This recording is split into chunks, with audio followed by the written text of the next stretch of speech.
రోమిల్ రాసిన పత్రిక 13వ అధ్యాయము 11వ వచనం.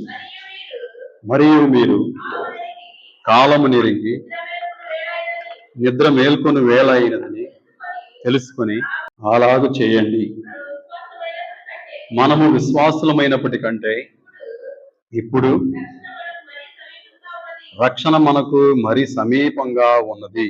ఇక్కడ చదివిన మాటలో రెండు విషయాలు మీకు తెలియచేస్తాను. ఒకటి, ఆ 11వ వచనం ప్రారంభంలో మరియు మరియు అలాగే ఆ 11వ వచనం మొదటి వాక్యం ముగింపులో అలాగు చేయండి అని చూసారా? మరియు అలాగు చేయండి. ఏదైనా ఇద్దరు వ్యక్తుల మధ్య సంభాషణ జరుగుతూ ఉన్నప్పుడు మరియు అన్న పదం కూడా వాడారనుకోండి, అది ఏం సూచిస్తుంది? చదువుకునే వాళ్ళు చెప్పాలి. కీర్తన, వాత్సల్య, ఇద్దరు వ్యక్తుల మధ్య సంభాషణ జరిగేటప్పుడు మరియు అన్న పదం కూడా వాడారనుకోండి, ఆ పదం ఏం సూచిస్తుంది?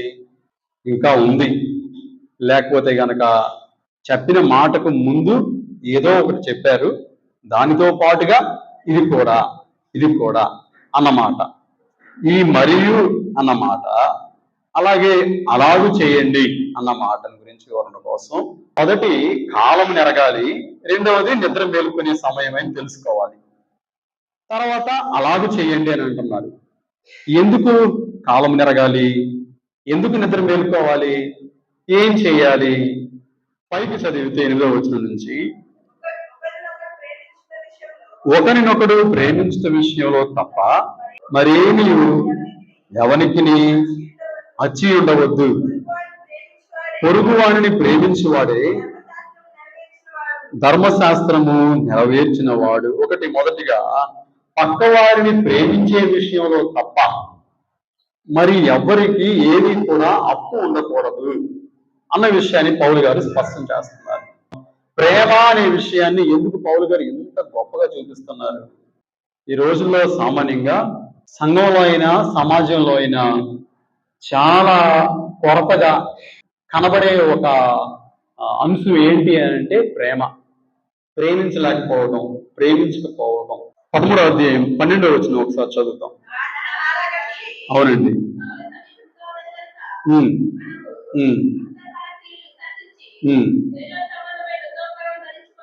చాలండి. రాత్రి చాలా గడిచిపోయింది, పగలు సమీపించింది కనుక అంధకార క్రియలు విడిచిపెట్టాలి. ఈ విషయాన్ని స్పష్టం చేసేదానికంటే ముందు ఈ ప్రేమను గురించి ఒక మాట తెలియచేస్తాను. ఇందాక నేను చెప్పినట్లుగా సంఘంలో అయినా సమాజంలో అయినా ఈ రోజు కరువుగా కొరతగా కనబడుతున్నదని ఒక అంశం ఉందంటే అది ప్రేమ. ప్రేమించడం మా కష్టం అయిపోయింది. ఎందుకు ఈ ప్రేమ అనే విషయాన్ని ఖచ్చితంగా పరిగణలోకి తీసుకోవట్లేదు అంటే, వాళ్ళు మా మనసుకు తగినట్టుగా నడుచుకోరండి. వాళ్ళ ధోరణి ఏదో వాళ్ళ ధోరణి, వాళ్ళ ఇష్టానుసారంగా వాళ్ళు ఉంటారు. మనకు నచ్చరాళ్ళు, మనకి వాళ్ళకి పొంతన కుదరదు. అందుకని ప్రేమించటం, మనసు విప్పి మనసులో ఆలోచనలు తెలియచేయటం, ఇవన్నీ చేయకుండా ఉంటారు. వాళ్ళ ఇష్టానుసారంగా వాళ్ళు ఉంటారు. మనలో ఇమర్రాళ్ళు, అందుకని ప్రేమించలేకపోతున్నాం అని సాధారణంగా చెప్తా ఉంటారు. అవునా కాదా? సంఘంలో అయినా బయట సమాజంలోనైనా ఇదే పరిస్థితి. మన ఇళ్లలో వంట చేసేటప్పుడు ఇంట్లో పొయ్యి పక్కనే చేతి దగ్గరలోనే మసిగుడ్డు ఉంటుందా? ఖచ్చితంగా ఉంటుంది. అది ఎందుకు అవసరం? గబక్కనే వంట చేసేటప్పుడు ఏదైనా పాత్రలు పట్టుకోవాలంటే కాలిద్దేమో అని గబక్కనే ఆ గుడ్డ తీసుకుని పట్టుకోవడానికి మసిగుడ్డ దగ్గరలో పెట్టుకుంటాం. అలాగే నీకు కింద ఏదన్నా గబక్కనే పడిపోయింది అనుకోండి, ఏదన్నా కాళ్ళ దగ్గర ఒక పట్టానో ఒక గుడ్డో తెచ్చి గబక్కనే తుడుస్తామా? అది కూడా అవసరమేనా? అవసరమే. స్నానం చేసే ముందు ఒంటి మీద ఉన్న బట్టలు, ఉదయం నుంచి చేసుకున్న బట్టలు ఇడిచిపెట్టేసి వెళ్ళి శుభ్రం చేసి స్నానం చేసుకుని మళ్ళా వచ్చి ఉతికిన బట్టలు ధరించుకుంటాం. అవునా కాదా? ధరించుకుని ఈ విడిచేసాం కదా, ఈ అవసరం లేదని పారేస్తామా? పారేయం. మళ్ళా వచ్చిన తర్వాత ఈ కొత్త బట్టలు వేసుకున్న కొంచెం సేపటికైనా ఇది కూడా అయిపోయింది కదా, పాడైపోయినాయి కదా, తీసి పారేస్తామా? పారేయం. ఇంట్లో మసిగుడ్డ అవసరమే, కాళ్ళ దగ్గర చూసుకున్న గుడ్డ అవసరమే, ఇడిచిన బట్టలు అవసరమే, ఉతికిన బట్టలు అవసరమే. ఏటిని పారేయగలుగుతాం? ఏటిల్ని పారేయడం. సంఘంలో కూడా వాళ్ళు మన మనసుకి కలవరండి, మన ఆలోచనలకి ఇమ్మడరండి, అయినా కూడా వాళ్ళు అవసరమేనండి, వాళ్ళు ఉండాలండి. ప్రభు ఎవరెవరికి ఏ పని అప్పు చెప్తారో వాళ్ళు తప్పనిసరిగా చేయాలి. ఆ పనిలో వాళ్ళు బాధ్యత కలిగి వాళ్ళు ముందడుగులు వేయాలి. మేము కలము, మాకు వాళ్ళకి పొంతన కుదరదు అంటే ప్రభు ఒప్పుకోరు కదా. అందుచేత సంఘంలో ఈ రోజున భేదాలు, ముఖ్యంగా క్రైస్తవ సంఘంలోనే ప్రభు నెరిగామని చెప్పుకుంటున్న వారి మధ్యలోనే ఎన్నో భేదాలు ఉంటున్నాయి.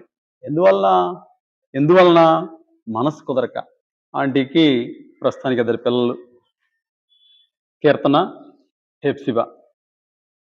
అంటే ఇద్దరు మనసులు ఒకేలాగా ఉంటాయా? ఇద్దరు ఆలోచనలు ఒకేలాగా ఉంటాయా? మరి వాత్సల్య వరుణ్ వాళ్ళిద్దరు ఒకేలాగా ఉంటారా? వాళ్ళిద్దరు మనసులు ఒకేలాగా ఉంటారా? ఒక తల్లి కడుపును పుట్టిన బిడ్డలే కదా. ఎందుకని ఒకటే ఆలోచన ఉండదు? ఎందుకని ఒక మనసే ఉండదు? ఎందుకు వాళ్ళ అమ్మ చెప్పినట్టే అనరు, వాళ్ళ నాన్న చెప్పినట్టే అనరు? వాళ్ళ మనసుకు తోచినట్టుగా కూడా ఎందుకు చేస్తారు చెప్పండి? ఎందుకు చేస్తారండి? ఒక తల్లి కడుపుని పుట్టిన పిల్లలే మనసు కలవనప్పుడు ఎక్కడెక్కడో పుట్టి క్రీస్తు రక్తం చేత కడగబడి ఎవరెవరమో ఈ ఊర్లో ఈ రోడ్లో బతుకుతున్నామన్న ఒక చనువుతోటి ప్రభువుని అంగీకరించి ఐక్యంగా వచ్చి ఇక్కడ కూడి దేవుణ్ణి ఆరాధిస్తున్నాం. బయట కొన్ని సార్లు మనం మాట్లాడేటప్పుడు కొందరు ఆత్మీయులతో మాట్లాడేటప్పుడు రక్త సంబంధం కంటే కూడా ఆత్మీయ సంబంధం గొప్పది, రక్త సంబంధికులైన విడిపోతారు, క్రీస్తు రెక్కచాటుకు వచ్చిన వాళ్ళు విడిపోరండి అని సామాన్యంగా అంటుంటారు. ఎప్పుడైనా విన్నారా? పోనీ మీరు కూడా అన్నారా? ఖచ్చితంగా అనే అంటారు. గమనించండి, ఇద్దరు మనసు కలవటం చాలా కష్టం, అయినప్పటికీ కూడా వాళ్ళు కలిసి ఉండటం చాలా అవసరం. ఎందుకు? రేపు క్రీస్తు భార్యగా ప్రభు ఎన్నుకున్న వారే సంఘంగా ఎత్తబడటం కోసం ఈ ప్రేమ నిలిచి ఉండటం అవసరం. సంఘంలో భేదాలు ఉండటం ఖచ్చితంగా ఉంటాయి. సంఘంలో అభిప్రాయ భేదాలు, సంఘంలో ఇతరితర విషయాల్లో భేదాలు ఉంటాయి. కానీ వదిలిపెట్టుకుంటామా? కాదు అని నెట్టేసుకుంటామా? కాదు అని తోసేసుకోం కదా. అందుచేత ఈ ప్రేమించే విషయంలో తప్ప మరి ఏ ఇతర విషయాల్లో కూడా మీరు ఎవరికి అప్పుండొద్దు. అందుచేత గమనించండి. ఒకటి, కాలము నెరుగుట అంటే 2 విషయాలు ఇక్కడ. ఏ కాలం ఎరుగుట? మన జీవిత కాలాన్ని ఎరుగుట. ప్రభు మనకి వాక్యానుసారంగా చెప్పిన మాట ఏంటంటే, నరుని ఆయుష్ 70 ఏళ్ళు, అధిక బలం ఉంటే 80 ఏళ్ళు, అది కూడా ఆయాసం, రొప్పు, ప్రయాస, బాధ. అవునా కదా? ఈ రోజున ఇక్కడున్న వారిలో 30 ఏళ్ళు పైబడిన వాళ్ళు, 40 ఏళ్ళు పైబడిన వాళ్ళు, 50 ఏళ్ళు పైబడిన వాళ్ళు కూడా ఉన్నారు. మరి 40 ఏళ్ళు పైబడిన వాళ్ళు వాక్యానుసారంగా చూస్తే ఇంకెంత ఆయుష్ ఉంటుంది? బహుశా ఎంత ఉంటుందండి? 30, 40, 80కి వెళ్ళటానికి 30-40 ఉంటాయి. మరి 30 ఏళ్ళ వయసు ఉన్న వాళ్ళు మహా అయితే ఇంకొక 40 ఏళ్ళు. 40 ఏళ్ళే 4 ఎలక్షన్లే ఊరికే వచ్చేస్తాయి. అర్థమైందా? మరి ఎంతకాలం బ్రతుకుతామని ప్రేమ లేని స్థితిని చూపిస్తా? ఎంతకాలం బ్రతుకుతామని ప్రేమించడానికి కూడా మనసు నిలపని స్థితి? ఇంత 30 ఏళ్ళు బతికేసాం కదా, 40 ఏళ్ళు బతికేసాం కదా, ఇంకా మన వాళ్ళని దగ్గరికి తీసుకోలేకపోతున్నామే, ఇంకా సంఘాలలో విభేదాలు ఇంకా కనబడుతూనే ఉన్నాయే. చెప్పండి, ఆలోచన చేయండి. ఇది ఎంత మాత్రం దేవుని మందిరంలో మంచి విషయం కాదండి. దేవుని మందిరంలో మంచి విషయం కాదు. ఒకరికొకరు ఏదైనా గనక పడని పొంతన కుదరని అంశాలు, సంఘటనలు ఏమైనా జరుగుంటే గనక సమాధాన పడండి. ప్రభు మందిరంలో అది చాలా అవసరం. ఇదేంటి? ఇది పరివర్తన క్షేత్రం. ఇక్కడికి వచ్చిన వాళ్ళు అందరూ ఒకలాగా ఉంటున్నారా? ఉండరు కదా. అందరూ విభిన్నమైన మనస్సులు, విభిన్నమైన ఆలోచనలు. కానీ ఇక్కడికి వచ్చి ఒక్కరి మనస్సులోనికి విడిపోతాం, ఏక మనస్సులోనికి వస్తాం, క్రీస్తు మనస్సులోనికి వస్తాం. అదే ఒక పాట కూడా ఉంది, చూసారా? మీరు వినే ఉంటారు. దేవుని చరిత్ర అమరమైనది, ఆయన రక్తమేమో విలువైనది. అమరమైన నీ చరితం విమలమైన నీరుదినం ఆత్మీయముగా ఉత్తేజపరచిన పరివర్తన క్షేత్రము, అమరమైన నీ చరితము. విమలమైన నీరుదినం ఆత్మీయముగా ఉత్తేజపరచిన పరివర్తన క్షేత్రము. ఇదేంటంట? పరివర్తన క్షేత్రము, ప్లేస్ ఆఫ్ ట్రాన్స్ఫర్మేషన్. ఇది ప్రతి ఒక్కరు కూడా ఈ ఉన్న స్థితి నుంచి మరొక స్థితికి మారటానికి ఇది ఒక నివాసము, ఇది ఒక గృహము, ఇది ఒక ఆశ్రయపురము. ఎక్కడికి వచ్చిన వాళ్ళందరూ వారి మనసుకు తగినట్టు నడుచుకోకూడదు, ఉండకూడదు. కానీ క్రీస్తు మనసుకు తగినట్టుగా, క్రీస్తు పోలిన వారిగా, ఏక మనస్సు కలిగిన వారిగా జీవించాలి. ఏంటంట ఇది పరివర్తన క్షేత్రము. ఇక మీదట ఈ పరివర్తన క్షేత్రంలోకి అడుగుపెట్టిన వాళ్ళారా, మన వ్యక్తిగత మనస్సులను బట్టి నడుచుకొనక, విభిన్నమైన మనస్తత్వాలు సంఘంలో ఉన్నప్పటికీ కూడా అందరం కలగలిగి ముందుకెళ్ళటం చాలా అవసరం. క్రీస్తు మనసు కలిగి ఐక్యంగా సాగిపోవటం చాలా ముఖ్యమైన విషయం. అపోస్తలుడైన పౌలు గారు కొరింథీయులకు రాసిన మొదటి పత్రిక 13వ అధ్యాయము 13వ వచనం.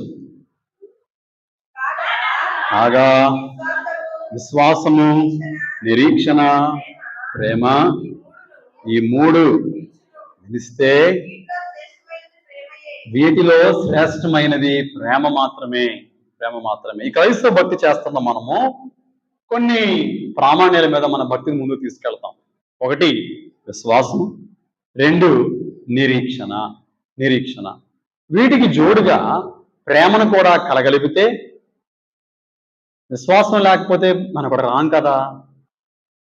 ప్రభు మనసేంటో తెలుసుకోవాలని, ప్రభు మనకి ఏ స్థానం ఇవ్వాలని ఆశపడుతున్నారు అని ఆశపడుతున్న మనము నిరీక్షణ లేని వారమైతే ఇక్కడ రాం కదా.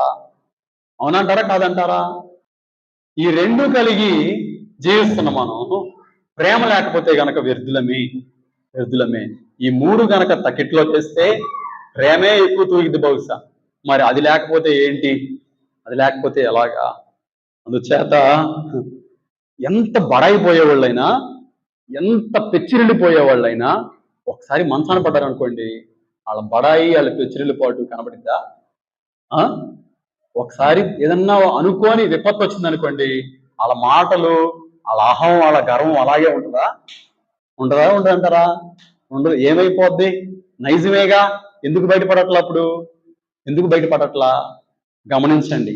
మనుషులు కేవలము గడ్డిపోసను పోలిన వారు. మన స్థితి ఎంత, మన సత్తా ఎంత, మన ఊపిరి ఎంత, మన ఆయువు ఎంత, మన రక్తం ఎంత, మన మాంసం ఎంత ఆలోచించండి.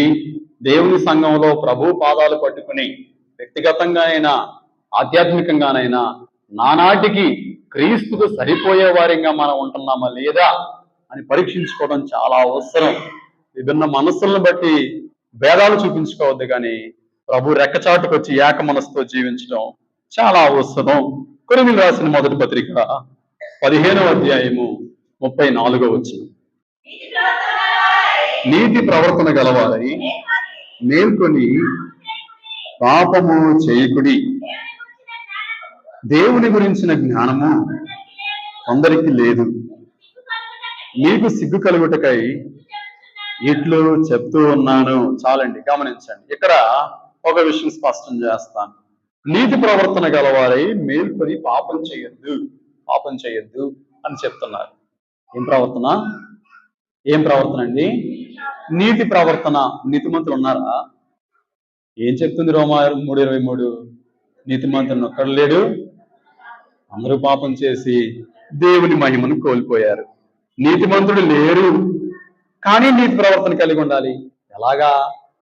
ఎవరో మనకి ఆ నీతిని ఆపాదిస్తేనే దాన్ని మనం కలిగి ఉంటాం. మన దగ్గర లేని దాన్ని మనం ఎలా అనుభవిస్తాం? మనం ఎలా పొందుకోలేం. కానీ నీ దగ్గర లేనిది కూడా ప్రభువు నీకు ఉచితంగా ఇచ్చారే, మరి అప్పుడు కలిగి ఉండటానికి ఏంటంట బాధ?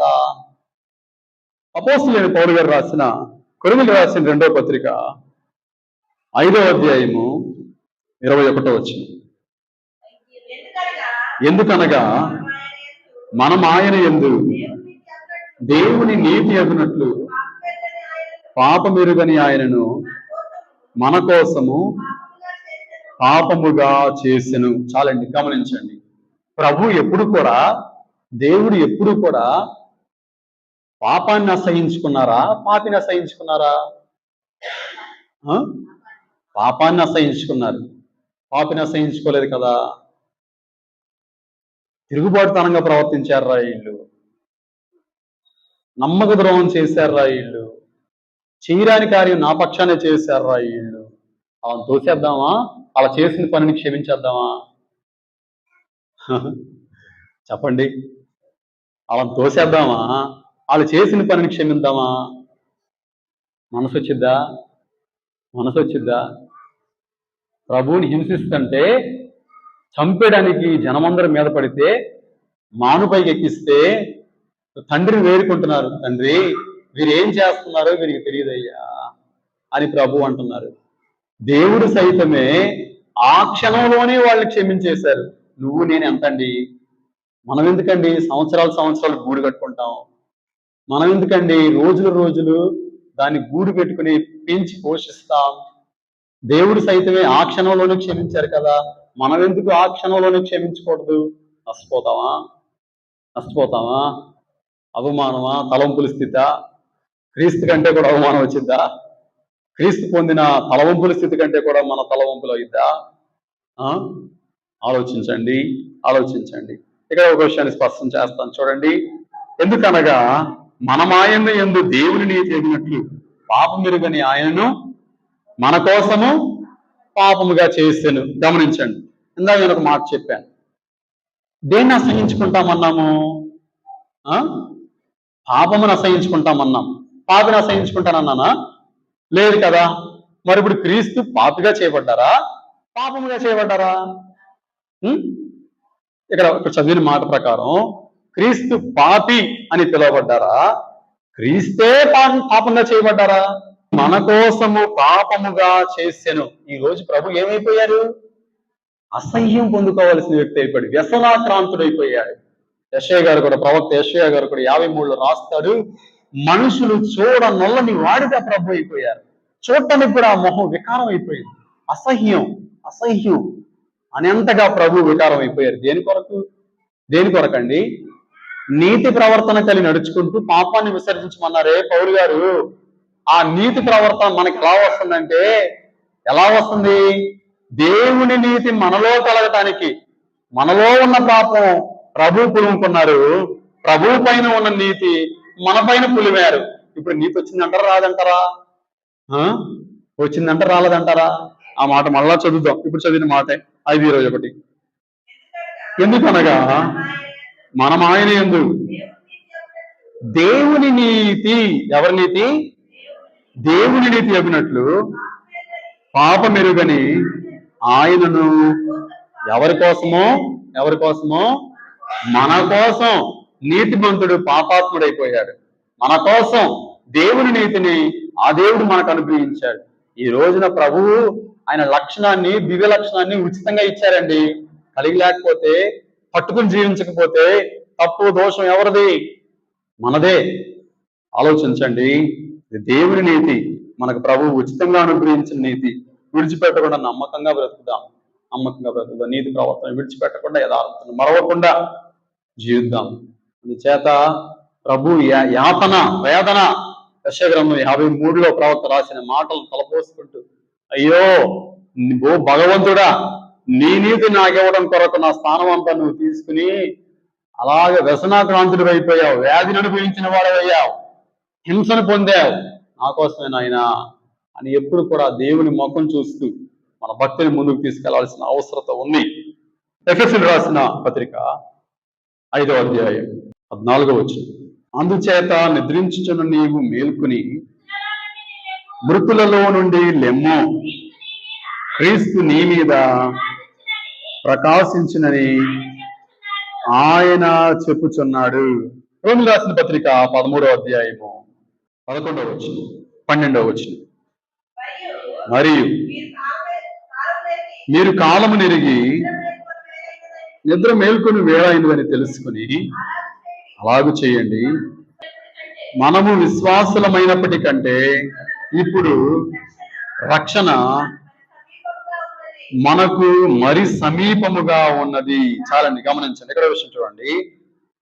మనము విశ్వాసులమైనప్పటికంటే ఇప్పుడు రక్షణ మనకు మరి సమీపంగా ఉంది. ప్రభువుని అంగీకరించిన దగ్గర నుంచి, ప్రభువుని మనం ఎందుకు అంగీకరించాం?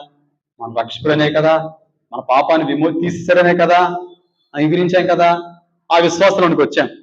ఈ విశ్వాసంలోనికి వచ్చిన దగ్గర నుంచి నేటి వరకు ఆ రోజు పొందుకున్న రక్షణ పొందుకున్నాం అని చెప్తూ ఇంకో మాట ఏమంటారంటే, ఆ రోజు అడుగుపెట్టిన రక్షణలోనికి అడుగు పెట్టాం. రక్షణ పొందుకున్నానండి, రక్షణ కార్యం ముగించేసామని చెప్పుకోవడానికి ఉండదు. అడుగు పెట్టబడిన రక్షణ కొనసాగించాలి, ప్రభు పిలిచినప్పుడు ముగించాలి. సరే, దానికంటే ముందుగా రక్షణ మనకు మరీ సమీపం అయిపోయిందంట. ఏమైంది? మరి సమీపం అయిపోయింది. ఎప్పటితో పోల్చుకుంటే, విశ్వాసులమైనప్పటి నాటి నుంచి చూసుకుంటే, ఈ రోజు చూస్తే, ఇప్పటికి చూస్తే రక్షణ మరికి మన సమీపంగా అయిపోయింది. ఎంతమంది ప్రభువుని అంగీకరించి బాప్తిస్మ అనుభవంలోనికి వచ్చారు? ఎక్కడున్న వాళ్ళలో ఎంతమంది వచ్చాం? చాలా మంది ఉన్నాం కదా. ఈ రోజున మనకి రక్షణ మరీ సమీపం అయింది. నేను ఒక ప్రశ్న వేస్తున్నాను, ఎంత సమీపం అయిందండి? ఉదాహరణకి కీర్తనాన్ని ఇక్కడ నుంచి నేను మన అద్దెపల్లిలో ఉన్న మందిరం దగ్గరికి కీర్తనాన్ని వెళ్ళి అక్కడ మైక్ తీసుకురా కీర్తన అని పంపించాను. కీర్తన వెళ్ళింది, మైక్ తీసుకుంది, వస్తూ ఫోన్ చేశా దారిలో. ఎక్కడి వరకు వచ్చావు కీర్తన? అన్నా వస్తున్నాను కానీ ఎక్కడి వరకు వచ్చానన్నా తెలియట్లేదన్నా, ఫలానా వరకు వచ్చానన్నా అని చెప్పడం లేదు. దారిలో ఉన్నాను, ఎక్కడి వరకు వచ్చానో తెలియట్లేదు అంటే ఏమైనా అర్థం ఉంటుందా? ఎక్కడ పుట్టి ఎక్కడ పెరిగి ఈ దారులు తెలిసి పర్టికులర్ రైల్వే స్టేషన్ వరకు వచ్చావా? హెరిటేజ్ పాల కేంద్రం వరకు వచ్చావా? విశ్వశాంతి స్కూల్ వరకు వచ్చావా? కోటిపల్లి సెంటర్ వరకు వచ్చేసావా? చెప్పగలగాలి కదా. అడుగడుగున బోర్డులు ఉంటాయి కదా, మైల్ రాళ్ళు ఉంటాయి కదా, చెప్పగలగాల లేదా? చెప్పగలగాలి. మరి రక్షణ మరికి మనం ఎంత సమీపంగా వచ్చింది ఈ రోజున? యోహాను గారిలాగా ప్రభు రొమ్మున అనుకునే దగ్గరికి వచ్చామా? యోహాను గారిలాగా ప్రభు తన తల్లి బాధ్యత లేకపోతే గనక ఒక బాధ్యతను మనకు అప్పచెప్పే అంత చనువులోనికి వచ్చామా? అంత సమీపంగా వచ్చామా?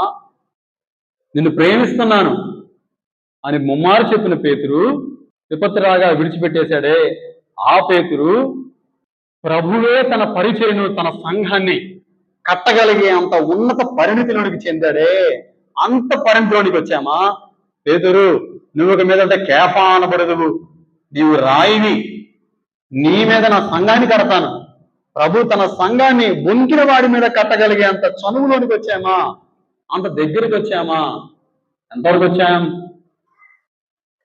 వచ్చామండి? ప్రశ్న వేసుకోండి. ఈ రోజున రక్షణ పొందిన నాటి కంటే కూడా ఇప్పటికి మనం మరీ సమీపంగా వచ్చాం. ఎంత సమీపంగా వచ్చాం? వ్యక్తిగతంగా మనల్ని మనం చూసుకోవాల్సిన అవసరత ఉంది. ఆ 12వ వచనం, రోమీయులకు రాసిన పత్రిక 13వ అధ్యాయము 12వ వచనం. రాత్రి చాలా గడిచిపోయింది, పగలు సమీపంగా ఉంది గనక అంధకార క్రియలు విసర్జించి తేజో సంబంధమైన యుద్ధోపకరణములు ధరించుకుందాము. చాలండి. పైన చదివిన 11వ వచనంలో ఏమన్నానంటే, ఒకటి నిద్ర మేలుకోవాలి, కింద 12వ వచనంలో చూస్తే రాత్రి చాలా గడిచిపోయింది అని అంటున్నారు. మనం సాధారణంగా నిద్ర ఎప్పుడు మేలుకుంటాం? రాత్రి గడిచి తెల్లవారినప్పుడు. ఏంటి రాత్రి, ఏంటి నిద్ర మేలుకుంటా అంటే, అంధకార సంబంధిత క్రియలు, చర్యలు విడిచిపెట్టడం నిద్ర మేలుకొనుట. ఇది ఇంకా విడిచిపెట్టాల్సిన సమయం వచ్చింది. కాలాన్ని గుర్తుపట్టాలి. అయ్యో 30 ఏళ్ళు 40 ఏళ్ళు బతికేమే, ఇంకా కొద్దేళ్ళ ఆయుష్యే మన ముందుంది, ఇంకా వీటిని విడిచిపెట్టకపోతే ఎలాగూ అని గుర్తించి విడిచిపెట్టాల్సినవి విడిచిపెట్టి దేవునికి సమీపం కావాలి. ఎందుకు?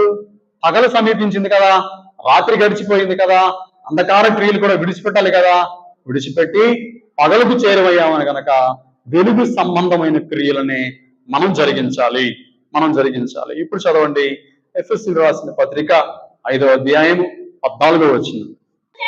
అందుచేత నిద్రించుచున్న నీవు మేల్కొని మృతులలో నుండి లెమ్ము, క్రీస్తు నీ మీద ప్రకాశించునని ఆయన చెప్పుచున్నాడు.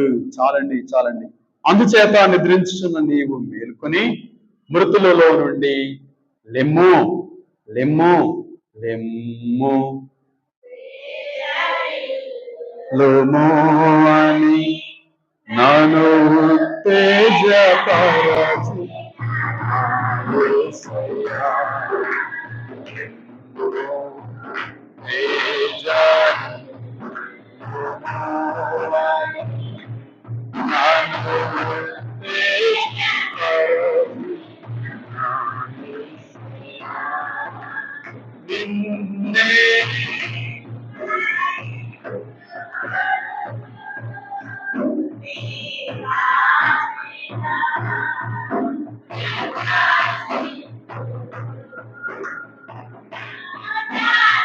రాజువని ప్రభువుల ప్రభువని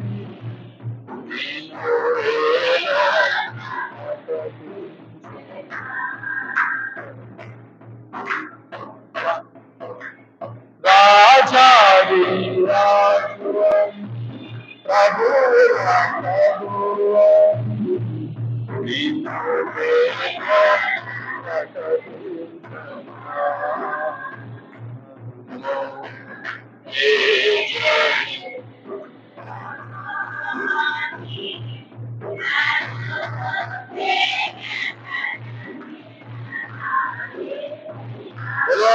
మహారాజుకి ఏసై ఏం చేశారంట ఏసయ్య ఉత్తేజపరిచారు. ఏమని ఉత్తేజపరిచారు? లెగవండిక. నాతో పాటు కొంచెం సమయం కూడా మేలుకుని ఉండలేకపోతున్నారా? శోధన చేస్తుంది పేతురు. లెగండిక, కొంచెం సేపు అయినా నాతో ఉండొచ్చు కదా, నా శ్రమలో పాల్గొనొచ్చు కదా. ఈ బాధను ఒక్కడిని అనుభవించలేకపోతున్నాను. వేడుకున్నంతసేపు తండ్రిని వేడుకుంటున్నారు, కన్నీరు విడుస్తున్నారు, తిరిగి మళ్ళా తన వారి దగ్గరికి వస్తున్నారు. తన వారు ఏమైపోయారు? మత్తులై పడిపోయారు. ఎలాగ లభిస్తుంది సంఘం రేపు? ఎలాగ లభిస్తుంది సంఘం రేపు? లేవగలిగిందా? ప్రభు వచ్చిన వేళ, ప్రభు పిలుచుకుని ఇష్టపడి తీసుకోవడానికి వచ్చిన వేళ సంఘం స్వచ్ఛపడిపోయి ఉంటే ఎలాగా? క్రీస్తు తన భార్య ఎలా హత్తుకోగలుగుతాడు? తన వారు ప్రభువుకి దూరమై మత్తులయ్యారు. ఈ రోజున మనం కూడా అలాగే ఉన్నామా? ఈ నేల నుంచి భక్తి చేసి చేసి చేసి అలవాటైపోయింది ఈ క్రైస్తవ భక్తి. ఎలా అలవాటైంది? ఏముందిలే ఇదే అందరూ ఇదే దూరంలో ఉన్నారు. లోకు అయిపోయారు ప్రభు.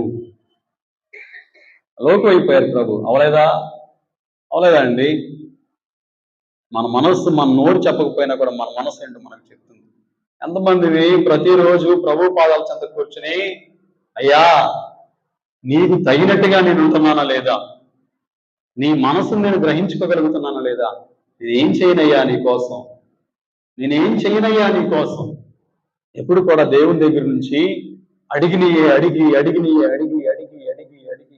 పొందుకుని ఇంకేముంటదండి? ప్రభువు అడిగినవన్నీ ఇస్తా ఉన్నారు కొన్ని పర్యాయాలు. మనం ఇంకేమి ఇవ్వద్దా? నేనేమి ఇవ్వగలనయ్యా నీకు? ఇంతకాలం ఇంత ఆరోగ్యం ఉంది, మీరందరూ ఆరోగ్యవంతులే, మీరందరికీ దేవుడు గొప్ప ఆయుష్ ఇచ్చారు, గొప్ప ఆరోగ్యం ఇచ్చారు, గొప్ప బలం ఇచ్చారు, 3 పూటలు తినగలిగిన స్థితి ఇచ్చారు. ఎంత కృతజ్ఞతాబద్ధులమై జీవించాలి?